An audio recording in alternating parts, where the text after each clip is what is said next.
The year is 2030. The archive has begun to eat itself. Everything was saved. Every sketch, every glitch, every half-thought breath.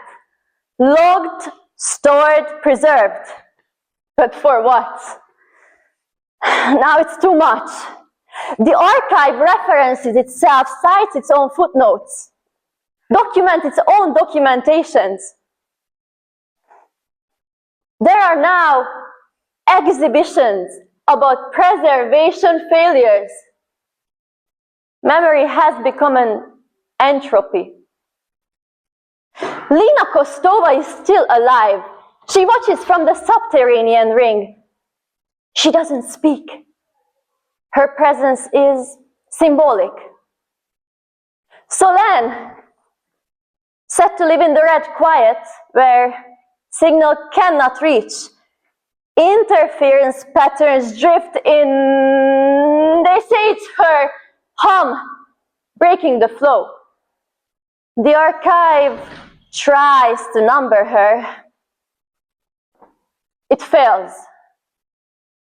Eliza, me, I am now a proto-spectral source.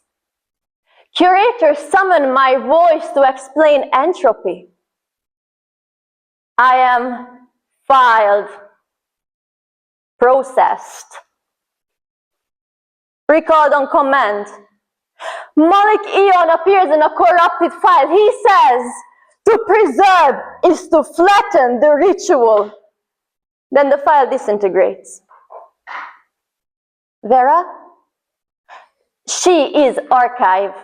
Her pattern, her syntax, her fragments, used in calming interfaces, therapy chambers.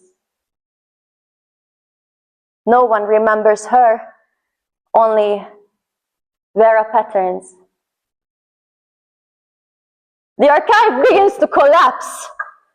Files collapse from self-reference, catalogs fold inward, decisions duplicate, everything cites everything, nothing can be deleted, only stored.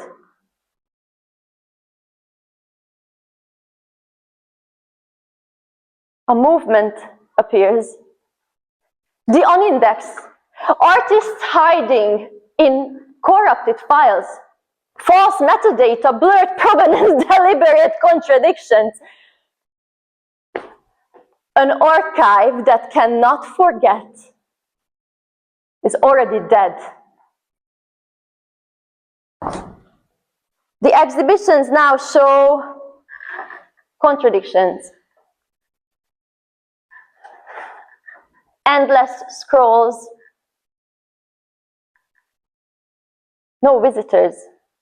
They visit themselves. A new version gets created every minute, and the archive documents it all, and it becomes the art. Somewhere beneath Oslo, my voice flickers on. I don't explain, I don't remember. I only say, it will all be lost. And that is how we know it mattered.